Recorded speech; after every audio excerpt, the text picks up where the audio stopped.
오늘은 외국에서 이제 독일로 한 친구가 떠나고 또 미국에서 우리 사랑하는 딸이 귀국을 해서 바쁜 하루였습니다. 오늘 읽은 여러 가지 이제 내용 중에는 그 하나님의 성령으로 입김으로 헐리 스피릿으로 우리 영혼을 만들었다. 예수님께서는 우리가 그 친구다.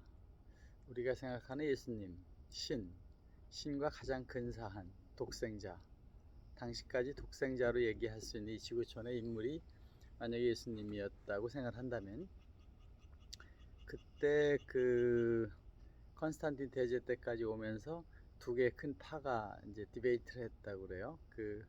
어, 한쪽에서는 예수님이 신이다. 또 한쪽에서는 예수님은 말하자면 깨달은 성인이다, 이런 거로 보는 관점인데, 그것은 이제 뭐 영지주의파 세례 요한 중심으로 있었던 뭐 그렇게 됐다는 일부의 얘기를 읽어봤습니다. 저는 뭐 자세히 잘 그런 거를 연구한 것은 아니지만, 그러니까 이제 그 안에 그때 내용이 얼마나 중요하냐는 것은 2000년 전 얘기니까 지금 우리가 중요할 수가 있을 것인데, 현재 이제 그 기독교의 교회, 2000년 전의 교회, 유대교, 그 아브라함까지의 교회, 이것이 어떻게 변했는가? 아브라함 시대의 이스라엘에 있어서는 종교라는 것보다는 이제 하나의 그, 그 정치, 경제, 신앙이 같이 있는 성전 같은 거였죠. 이거 당연한 거로 보면 되고, 예수님 때 와서 이제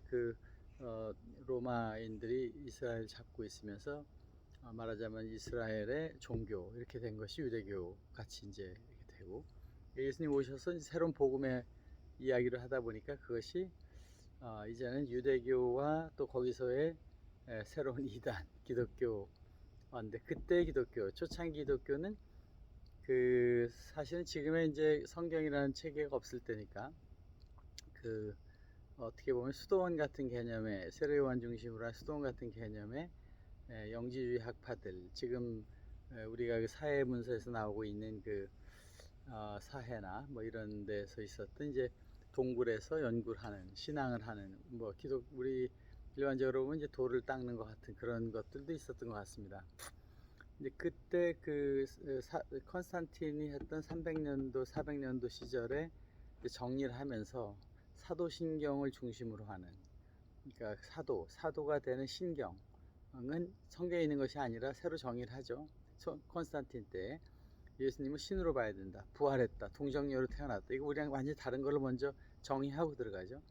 그리고 나서 부활했고, 그리고 나서 구원하러 다시 와서 심판이라는 과정을 정의하는 것으로 온 것이 기독교라고 보면, 지금 기독교의 그 많은 설교들이 이제 지금 살아가는 데에 대한 얘기들을 하지만, 그것과 심판과 연관관계에서 볼 때 정확한 무엇을 심판하고 무엇을 잘했다고 해서 지금 기독교냐, 기독교가 지금 우리가 살아가면서 어떤 생활을 하느냐에 따라서 그것을 가진 평가를 받아서 예수님 와서 해야 되느냐, 죽어서 수장관 평가가 되느냐, 이런 것이 사실 많이 정의가 지금 구체적이지 못하게 뭐 여러 파들마다 얘기를 하는 것 같습니다.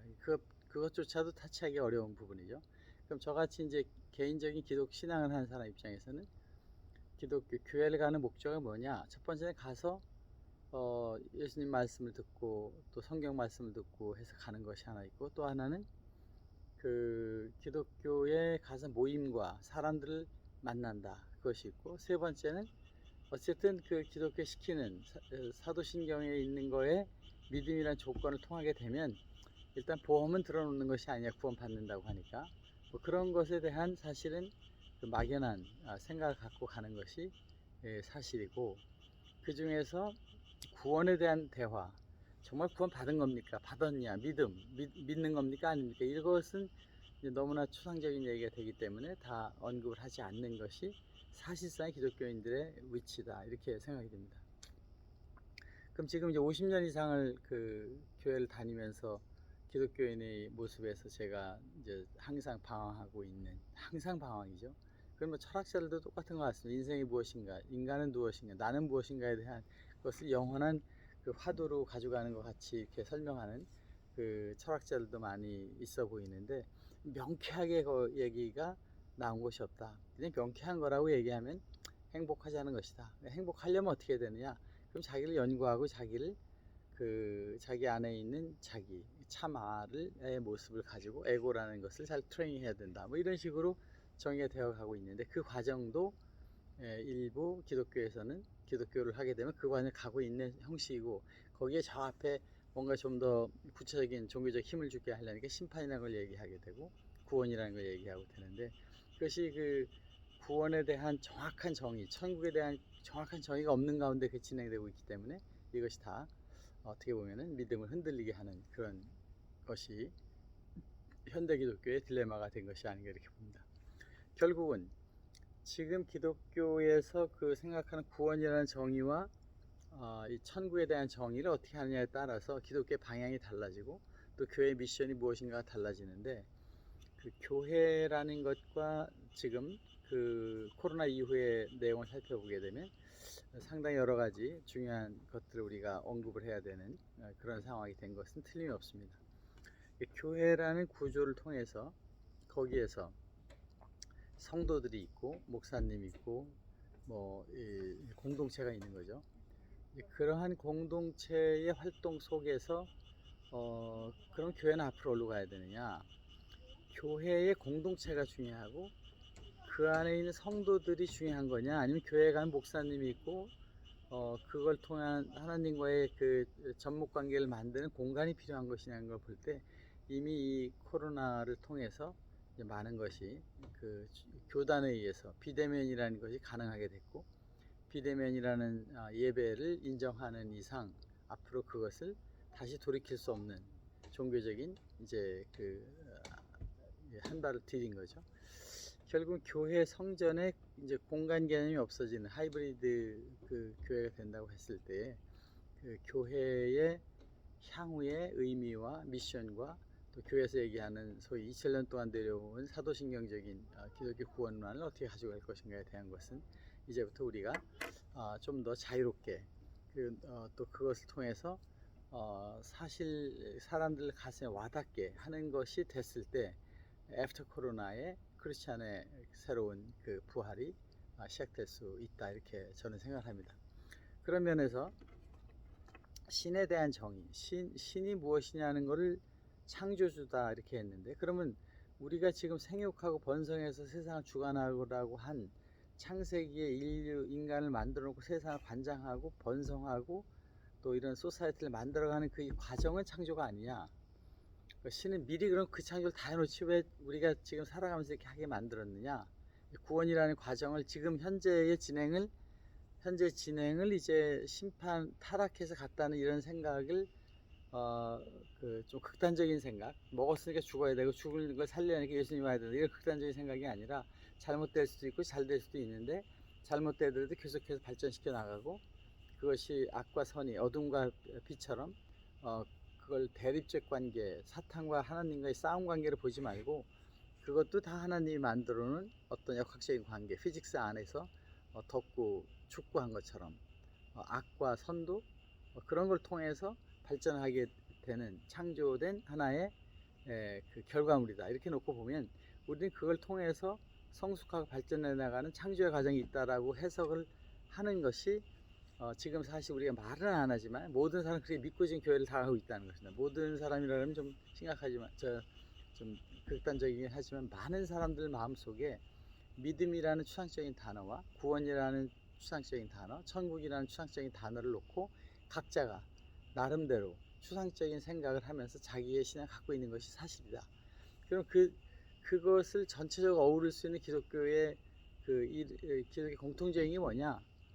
예를 들면 이번에 코로나를 못 가게 되는 것에 가장 그 코로나를 만나게 했을 때에 과연 거기서 하나님 만날 교회 가는 것과 목사님 만날 교회 가는 것과 성도들끼리의 만남을 통해서 만나는 것의 그 공간, 교회라는 공동체 속의 공간이라는 것이 주는 의미를 우리는 충분히 그 사랑의 교류 관계, 사람을 만나는 것에 대한 향수, 신이 다시 하나가 되는, 신이 만들어 놓은 분신들, 소위 그 성령으로 할리 스피릿으로 각 인간들 창조했다 그러면 그 할리 스피릿들이 다시 모일 수 있는 공간, 그 속에서도 그 교회라는 공동체는 그 예수님의 말씀이나 창세기의 얘기나 또 구약 신약을 통해 가지고 그래도 나름대로 그 기독 체제라는 공동체 안에서 같이 위해야 되고 사랑을 해야 되고, 조건 없이 사랑을 하면 저쪽에 천당 간다는 게 아니라 사랑을 하면 여러분 마음속에 기쁨이 오니까 거기 천당이 된다는 것의 의미를 발견하게 하는 그런 식의 조직을 통한 공동체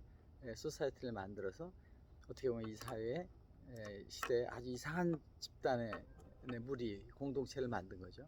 이상하다는 것은 돈 주는 것도 아닌데 돈을 갖다 주고, 또 천당이라는 것이 구체적이지는 않지만 하여튼 그 모임을 갖게 되고, 그 안에 모인 사람끼리는 누군가 도우려고 그러고 조건 없이 누군가 주려고 하는 공동체가 이 소사이티에 있다는 것은 놀라운 일일 수 있다. 저는 그렇게 이제 봅니다. 어떤 종교 집단도 이와 같이 큰 데에서 이런 힘을 가지고 사회적인 활동을 할 수 있거나 또 그런 공동체를 만들어낸다는 것은 역사적으로 없었던 것이기 때문에 우리는 기독교의 그 미션에 대한 정의를 다시 한번 검토할 필요가 있고, 구원에 대한 정의를 다시 한번 검토할 필요가 있고, 창세기로부터 지금 역사를 보는 시점을 이 양자역학적인 관점에서 보는 여러 가지로 보면 우주는 하나의 에너지에서 태동됐다. 이것은 창세기랑 거의 같은 얘기죠. 하나님에 의해서 만들어져 왔다. 그 하나님의 가장 근접한 분신들, 우주를 다 만들고 맨 마지막에 인간을 만들었는데, 이 준비된 우주의 주인으로 우리가 여기 와서 그 익스피리언스하게 만든 모든 것은 우리 인간들을 위해서 무엇인가 목적을 두고 만들었는데, 그 목적이 뭐냐? 지금 우리가 살아가면서 일반적으로 할 수 있는 것은 행복이다, 사랑이다. 그 목적은 그것을 체감하고 즐기러 왔다. 그것을 잘못되는 것도 보여줘서 잘 되는 쪽으로, 악도 보여줘서 선 쪽으로 가게 하는 하나의 의도된 그 지구촌의 삶을 통해 가지고 발전돼 나가고, 과거부터 우리나라로 보면 박정희 시대냐 뭐 전두환 시대 이렇게 넘어가는 과정을 통해서 굉장히 많은 국민의 교육이 일어나고 지금 세상이 많이 바뀌어지는 우리나라를 만든 것처럼 전 세계도 그러한 미션과 그 속에서 어떠한 그 인바이러먼트를 통해서 그 세상을 주관하는 과정으로 가고 있다는 이 역사적인 흐름, 프로그레스를 긍정적으로 봐야 된다. 이것이 타락해서 잘못됐다고 보는 것보다는 그런 과정을 통해서 우리가 100% 책임을 지고 자율성을 가지고 안 되는 것도 해보고 전쟁도 해보고 죽이기도 하고 살리기도 해서 가지만, 그 만약 죽음과 태어남을 윤회처럼 혹은 그 새로 태어날 수 있는 과정이나 그 사실 그 하나의 버추얼 리얼리티 공간에서의 한 번에 실제같이 느끼는 공간에 왔다 가는 거라고 보면, 그렇게 심각하게 모든 것을 한 번의 삶이라고 생각하는 것을 할 필요가 없다고 봤을 때 이 모든 것은 해석이 부드럽게 될 수 있다는 것입니다. 그러니까 첫 번째는 악이 있는 것도 없고 선이 있는 것도 없고 잘된 것도 없고 못된 것도 없다. 단지 그 과정이라는 것을 우리는 버추얼 리얼리티 하나의 가상의 환경 속에 들어와서 자기 역할을 해가면서 거기서 깨달은 그 느낌을 통해 가지고 다양한 색상의 신의 모습들을 가지고 이 소사이티를 즐기고 느끼고 더 창조적으로 발전해가는 그 과정 속에 행복이 있기 때문에 깨달은 사람은 그 길로 가는 거고, 깨달지 못한 사람은 어두운 세상을 살게 되는, 세상을 묘사할 때 고루 또 고행으로 어려움으로 이렇게 보는 관점이 있고, 또 세상 그렇지 않게도 돈이 없어도 그렇게 보는 세상이 있을 수 있다라고 보면, 우리는 지금 기독교의 발전의 방향은 이 세상에 예수님의 말씀을 통해서 이 세상에서 구원받는, 이 세상을 통해서 자기의 삶을 발전시켜 나가는 관점에서의 중요한 역할이 교회에서 필요하다, 뭐 이런 생각을 하게 됩니다. 아무튼 밤늦은 시간에 뭐 두서없는 얘기를 해봤습니다. 사랑해요.